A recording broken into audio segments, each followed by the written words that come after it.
భక్తులందరికీ నమస్కారం అండి. దేవి అనుగ్రహం ఛానల్కి స్వాగతం. ఈరోజు శనివారం. ఈ శనివారం రోజున తిరుమల ఘనచరిత్ర గురించి తెలుసుకుందాం. తిరుమలను గురించి తెలుసుకోవాలి అంటే 1 పురాణపరమైన కథ, 2 చరిత్రపరమైన కథలను తెలుసుకోవాలి. మొదటగా పురాణ కథ తెలుసుకుందాం. పూర్వం మునులందరూ ఒక చోట చేరి శ్రీ వెంకటేశ్వరుని వైభవమును వర్ణించమని సూతుణ్ణి ప్రార్థిస్తారు. అతను ఆనందభరితుడై ఇంతకంటే వినదగినది, చెప్పదగినది మరేముంటుంది అని ఇలా చెప్పసాగాడు. కలియుగంలో వెంకటాచలం పరమ ప్రశస్తమైన పుణ్యక్షేత్రం. దాని మహిమలు వింటే చాలు సకల శుభాలు సమకూరుతాయి. కృతయుగంలో వృషభాద్రి, త్రేతాయుగంలో అంజన పర్వతమని, ద్వాపరయుగంలో శేషశైలమని, కలియుగంలో వెంకటాచలమని పేరు వహించి ఆయా యాగములను అనుసరించి ఆయా పేర్లతో పిలువబడింది. వెం ప్లస్ కట అనగా సర్వ పాపాలను దహించేది అని అర్థం. వేంకారం అమృత బీజం, ఐశ్వర్యం, అమృత తైశ్వర్యములకు ఆలవాలం కాబట్టి తిరుమల కొండగా పేరొచ్చింది. ఈ విధంగా పెద్దలు ప్రసిద్ధి చెందారు. పూర్వం కశ్యపుడు మొదలైన మునులు గంగానదీ తీరంలో యజ్ఞమాచరించడానికి పూనుకున్నారట. అంతలో నారద మహర్షి అక్కడికి వచ్చి, మీరీ యాగం ఎందుకు చేస్తున్నారు? ఈ కృతఫలం ఎవరికి చేరుతుంది? దేవతలలో ధ్యానింపదగిన వ్యక్తి ఎవరని వారిని ప్రశ్నిస్తాడు. ఆ మాటలను విన్న యోగులందరూ సంశయంలో పడిపోతారు. ఎటూ తేల్చుకోలేక తర్వాత సందేహము నివారింపమని భృగు మహర్షిని వేడుకుంటారు.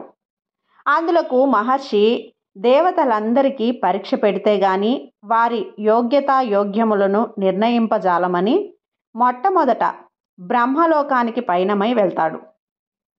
ఆ సమయంలో బ్రహ్మదేవుడు సరస్వతీ సమేతుడై దిక్పాలకులతో ఏదో ముచ్చటిస్తూ మునేంద్రుణ్ణి గమనించడు.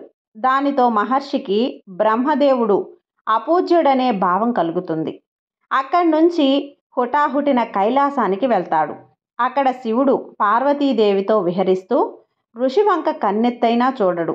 అందువల్ల శంకరుడు కూడా అపూజ్యుడని ముని నిశ్చయించుకుంటాడు.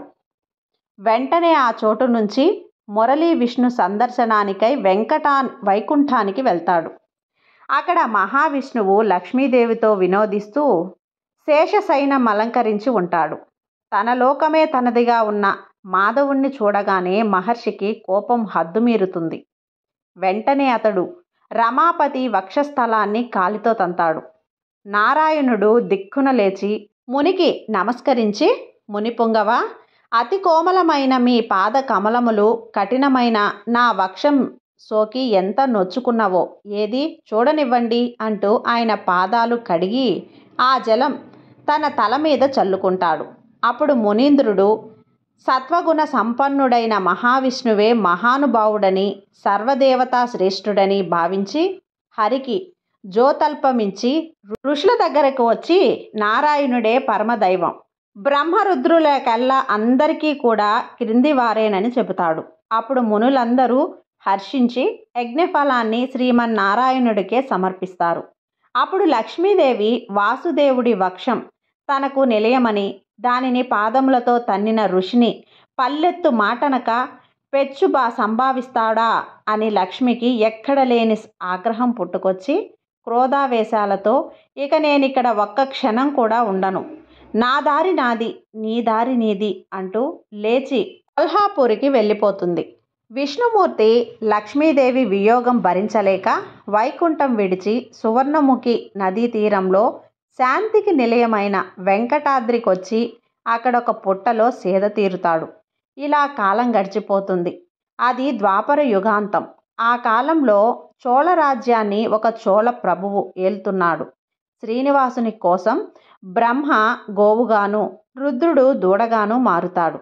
మహాలక్ష్మి గోపాలికా రూపంలో వచ్చి ఆ గోవును, దూడను చోళరాజుకు విక్రయించి కొల్హాపురం వెళ్ళిపోతుంది. దండిగా పాలిచ్చే ఆ ధేనువును రాణి కడు శ్రద్ధగా చూసుకుంటూ ఉంటుంది. ఆ మాయాగోవు రాజుగారి ఆలమందలో చేరి మేతకై వెంకటాద్రికి వచ్చి అక్కడ శ్రీనివాసుని వెతుకుతుంది. పుట్టలో ఉన్న ఆయన్ను పసిగట్టి ఆనాటి నుండి అది అనుదినం అక్కడికి వచ్చి క్షీరం జాడ విడిచి శ్రీనివాసుని ఆకలి తీర్చి తోటి గోవులతో కలిసి ఊరు చేరుతుండేది. కుండ పొదలతో మిగిలిన గోవులన్నీ ఇంటికి మళ్ళీ వస్తే ఆ ఆవు మాత్రం వట్టిపోయిన పొదుగులతో రావటానికి గల కారణమేమిటి? పాలన్నీ నీవు తాగేస్తే ఉన్నావా? నిజం చెప్పమని రాణి పశువుల కాపరిని నిలదీసి అడుగుతుంది. పాపం గోపాలుడు తనకేమీ తెలియదంటాడు. వాడు తెలియదని మొత్తుకున్నా సరే రాణివాణ్ణి కఠినంగా శిక్షిస్తుంది. ఆవు అంతేదో ఈరోజు తేల్చుకోవాల్సిందే అని చెప్పి మరునాడు గోపాలుడు ఆలమందలో అడవికి వచ్చి ఆ గోవును ఒక కంట కనిపెట్టి ఉంటాడు. అది మామూలుగా పుట్టకడకు పోతుంటే పొదమాటు నుండి అంతా గమనిస్తూ ఉంటాడు. పుట్టలోనికి పాలను జార విడుస్తున్న ఆవును చూడగానే వాడికి ఒళ్ళు మండి వెంటనే గొడ్డలితో పైకెత్తి ఆ దొంగ గొడ్డు తల మీద కొట్టబోయాడు. పుట్టలో ఉన్న శ్రీనివాసుడు చివ్వున వెలికి వచ్చి ఆ వేటును తన శిరస్సుకు ఒడ్డుతాడు. ఆయన తలకు బలమైన గాయమై నెత్తురు పైకెగిసి చిమ్ముతుంది. ఆ పాపఫలంగా గొల్లవాడు అక్కడికక్కడే నేలకూలి మరణిస్తాడు. శ్రీనివాసుడు మరలా పుట్టలోకి వెళ్ళిపోతాడు. ఆవు పరుగులు తీస్తూ నారాయణపురం చేరుతుంది. అక్కడ రాజుగారి ఎదుట పడి దొర్లుతుంది.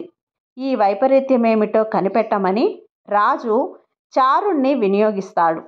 వాడు ఆవుల వెంట వెంకటాద్రికి వెళ్తాడు. పుట్ట వద్ద వచ్చి చచ్చిపడి ఉన్న గోవుల కాపరిని, పుట్టలో నుంచి చిమ్ముతున్న రక్తాన్ని చూస్తాడు. భయభ్రాంతుడై పరిగెత్తుకుంటూ వచ్చి వర్తమానం ప్రభువుకు విన్నవిస్తాడు. భూపాలుడు సంభ్రమాశ్చర్యాలతో అప్పటికప్పుడే బయలుదేరి పుట్ట దగ్గరికి వస్తాడు. తక్షణమే వాసుదేవుడు వల్మీకం వదిలి వచ్చి, రాజా, నీవు దుర్మార్గుడివి. నీ అనుచరులను ఆలుబిడ్డలు చేసే చెడు పనులు విచారింపకున్నావు. యజమానుడు విచారహీనుతుడైతే వారి పుత్రాదులు చేసిన దుష్కర్మల ఫలం నిన్ను వెంటాడుతుంది. నీ మూలంగా నాకు దుఃఖం కలిగింది కనుక పిశాచివవుతావు గదా అని చెప్పి శపిస్తాడు. పిశాచి రూపం పొందిన చోళుడు దీనంగా, దేవా, నేను నిరపరాధిని, నన్నెందుకిలా శపించారు, క్షమించండి అని అడుగుతాడు. శ్రీనివాసుడు నిత్యము నాకు పాలిస్తున్న దేనువు మీద వాత్సల్యంతో నిన్నిలా శపించవలసి వచ్చింది. నా భక్తులకు బాధ కలిగితే నేను బొత్తిగా క్షమించను. నీవు కొంతకాలం ఈ రూపంలో ఉండక తప్పదు. అవతల నీవు మరణించిన తర్వాత ఆకాశరాజుగా జన్మిస్తావు. అటుపై నీ పుత్రికను నాకిచ్చి పెళ్లి చేసి నాకు ఇష్టుడవుతావు. విచారింపకండి అని అనుగ్రహిస్తాడు. పూర్వకల్పంలో శ్రీ మహావిష్ణువు శ్వేతవరాహ రూపంలో హిరణ్యాక్షుణ్ణి సంహరిస్తాడు. శిక్ష రక్షణకై ఆయన వెంకటాద్రిలో నివాసం ఉంటాడు. ఒకనాడు వృషభాసుణ్ణి చంపి తిరిగి వస్తూ అక్కడ విహరిస్తున్న వరాహస్వామిని చూసి అడుగుతాడు, నీవెవరు, ఇక్కడెందుకున్నావని. శ్రీనివాసుడు తాను వాసుదేవుడనని, లక్ష్మి తనపై అలిగి వెళ్ళిపోయిందని, ఇక్కడే ఉండాలనుకుంటున్నానని, తనకు ఆవాస స్థలం కనిపించమని క్షేత్రప్రభువైన వరాహస్వామిని అర్థిస్తాడు.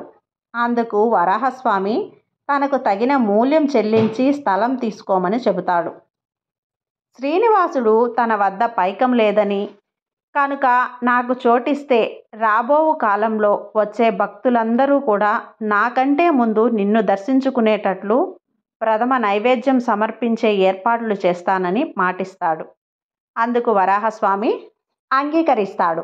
ఈ విధంగా ఏకరూపులైన స్వామిలిద్దరూ భక్తుల కొరకు వినోదం సల్పుతారు. తర్వాత వరాహస్వామి తనకు సేవ చేస్తున్న వకులాదేవిని శ్రీనివాసుని సేవకు వినియోగిస్తాడు. ఆమె ప్రతిదినము అన్నపానాదులు సమర్పిస్తూ స్వామిని కొలుస్తుంది. ఇక మిగతా తిరుమల క్షేత్ర ఘన చరిత్ర గురించి తర్వాత భాగంలో వివరిస్తాను. ఈ వీడియో కనుక మీకు నచ్చినట్లయితే లైక్ చేసి సబ్స్క్రైబ్ చేయండి.